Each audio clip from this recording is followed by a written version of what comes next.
I'm Karin Bohn, the founder and creative director at House of Bohn. I've been in the design industry for over 10 years. I decided to do an entire series around my own personal home renovation. Welcome to my home.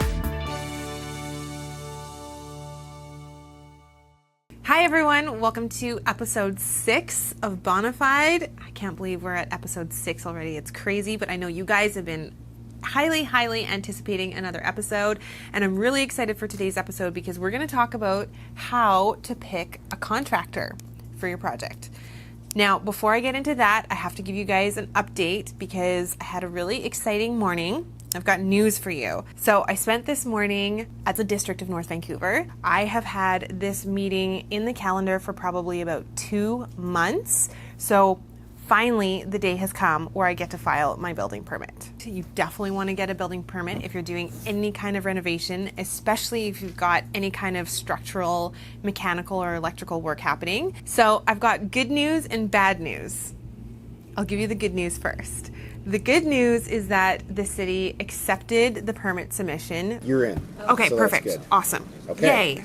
Great All news. right. Okay, well, thank you so Thank much. you. Thanks for your time. The plans looked great. My team did a really great job. The city was super happy with what we had submitted. The bad news, though, is that because the city is so busy, they are saying they're not going to release the building permit until about the end of January, which means this pushes my schedule back by about a month. So it looks like I'm not going to start construction until February now.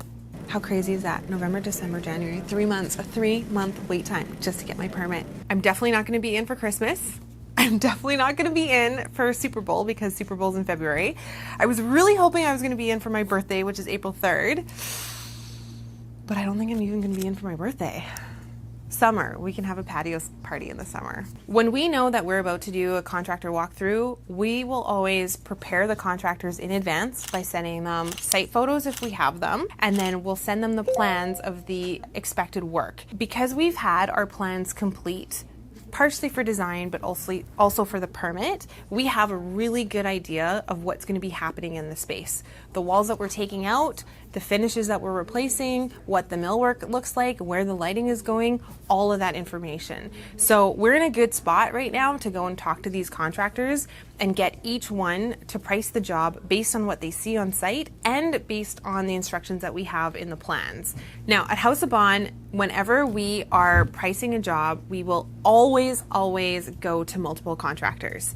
And we always recommend that our clients do that. So in this case, I'm not treating this project any differently than we would a typical project at House of Bohn. And I really wanted to talk to multiple contractors. One of the contractors I had done a ton of work with before, so I'm really familiar with their work.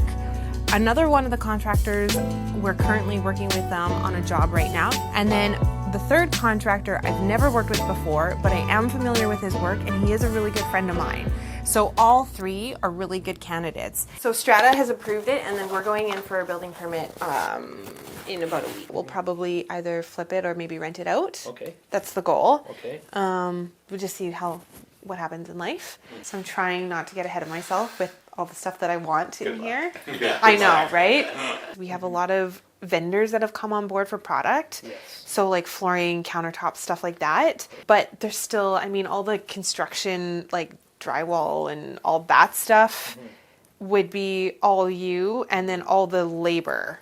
Right. Whether or not you want to do a contractor walkthrough with multiple people at one time or whether you want to stagger the walkthroughs so they're at different times is totally a personal preference.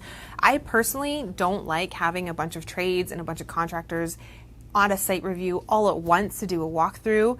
I'm very straightforward that other people are quoting on the job, so that's not a secret. They know that they're bidding against other guys, and I'd like to be really transparent about that. I feel like the information needs to be fair. So what are some of the things that you're looking for when you're doing this walkthrough with contractors? For me, I'm looking for someone who's got construction knowledge who can give me some advice and offer solutions right away. That's really important to me. Having a really collaborative relationship with a contractor when I'm working with them is really important. So structural on board? Yes. Okay. Actually, same guy that did my mom's place. Roger. Yeah. He has not seen structural just yet. Okay. He was just saying cost. Based on assumption and cost. So he suggested doing a post just in that corner, and then a post in this corner. Rather not. I know, I'd rather not too. Yeah. But You could, I'd rather not. He we was could do saying, steel all the way to that corner too, right? Absolutely. And this beam could actually go in on this exterior wall, and then it's on a foundation wall. The cost to take it that much farther is probably like $1,000. You know, it's We're worth doing it. it. It's worth its weight in gold. yeah, Right? totally. And then no post. And then no post, yeah. Yeah, I mean, and that would push be it up ideal. in the ceiling, obviously. Does it matter which way the joists are running? Well, not really. Like in a situation like this, we're going to trench that whole ceiling out. Like, Well, right now the joist is running this way if this is a bearing wall, right? So, yeah, we'd end up, it'd be a flush beam, right? So we'd have to cut the joists, right? And then hang the floor system off our beam, right? Yeah. So it'd probably be like a steel I-beam that we pack out. Yeah. One good way to do that is just get the structural drawings, the original ones from the strata for this place, and we can take a look at that. We haven't found the structural plans yet. okay, We do have them? okay. Okay, maybe we do Because have something might be going funky around here. Yeah, like, maybe it they might changes. change direction. Depends. Which would be good. That would be huge. Yeah. Like if they turned right here and went this way, right, you'd be styling. Yeah. Yeah. Okay. But it's a little bit of work. What Yeah. do you- This is what's ground below floor, you? and then below is parkade. So it's all Okay. concrete slab. Underneath. Okay, so as long as the load can be carried that way, okay. And then I guess we'd probably just want to price it both ways. One, exactly the way the drawings show, and then another way is if we completely open it up. So this will be gone. There's an electrical panel on that Yeah, wall. that's got to be moved. We could flip it and move it about 3 feet this way on the exterior wall, preferably down here. Okay. If we can, yeah. If we can. Tough to tell without opening up the wall to Okay. see like where the majority of your stuff is fed from underneath, or it's obviously coming from above. I would Yeah. think so. Right. You want this to go, the opening to go all the way to the corner, ideally. If at all possible. Because the easiest way to deal with that panel, I guess maybe I should take one step back. Is this a complete gut and strip? Yeah. Yeah. Interior, up and down? Okay, then it doesn't matter. Because I was going to say, if you're planning to preserve any of the circuitry that's in that, you're going to need a junction box right there. Right. You can't put it in a closet. Well, now right? it's a junction box, right? So now we can put it wherever you want. It can't go in Right. the closet. It needs a meter clear in front. Yeah. So if we can open it up as much as possible, that would be ideal. We want to move the fireplace from that wall to this wall. Okay. Not that fireplace. We'll probably get a new fireplace insert. Is it going to stay gas? Yeah, I think so. Okay. So we just got to figure out the venting. Yeah, Yep. which I was hoping we could just do straight out the Exterior wall. exterior wall. Sure. Shouldn't be a problem. I don't know. That's what that one's doing right now, right? Yes. Yeah. Fireplace doesn't have to be very deep. No, You can try and choose one that's narrow. narrow. Yeah. I agree. And I want this mounted somewhere On a wall. on a wall. Yeah. The strata's okay with you penetrating through exterior walls? Well, they've seen our plans and they've okayed them. Really? Yeah. I mean, it doesn't matter to like the installer and really to us. Yeah.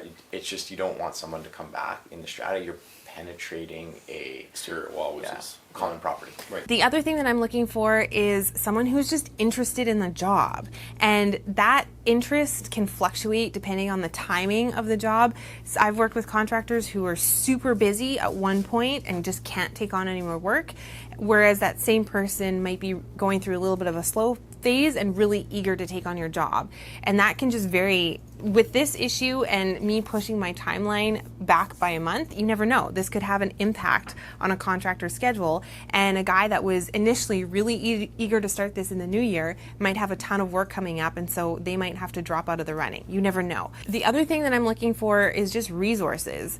Do they have the capacity at that time to take on the job? Are they really slammed? Are they just going to fit this into their schedule and it might drag on a little bit longer because they just don't have enough guys to finish the job?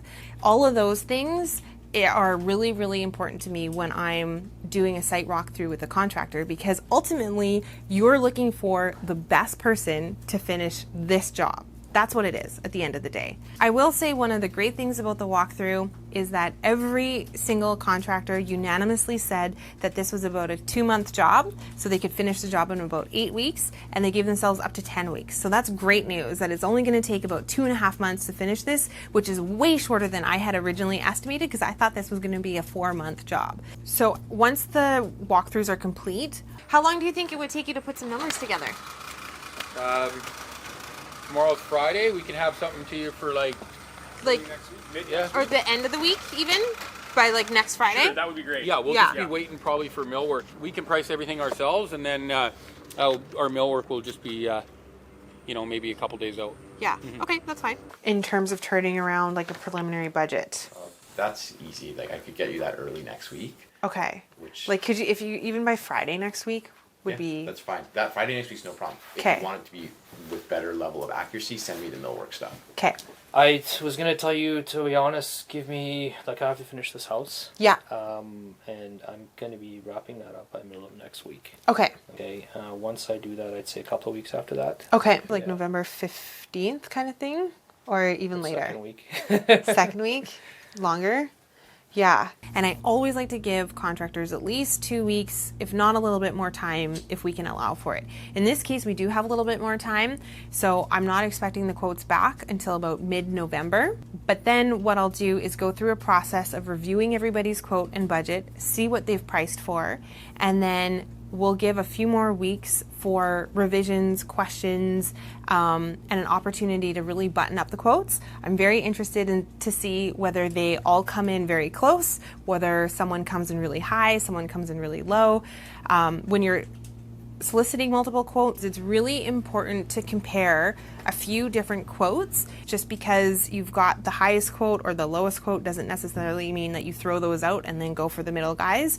I think it's really important to go through each line item and compare who's priced for what and why, to try to identify if there's things that are missing from the quote or if there's areas in the budget that are really inflated. And the other reason why I wanted to talk to 3 contractors is because you just never know who is going to be the right fit for a particular job. There's so many variables, whether or not that particular contractor is familiar with this type of job, whether they've done residential work before, maybe they only do commercial work. So having multiple quotes just allows you an opportunity to be able to do that really well. In this case, I'm just gonna wait a couple weeks for all the bids to come back, see where that lands, and then I'm going to pick a contractor from there.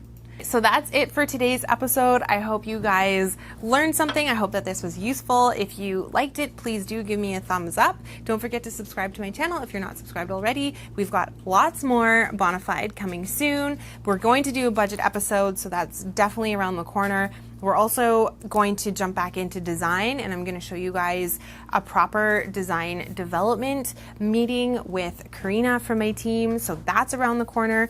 And then there's going to be lots more shopping and showroom, and then construction is coming up soon.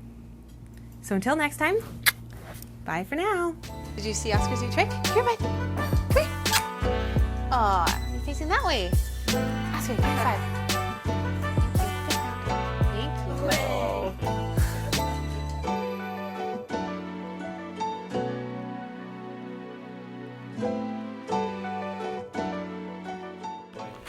Do that again. Oscar, you ready?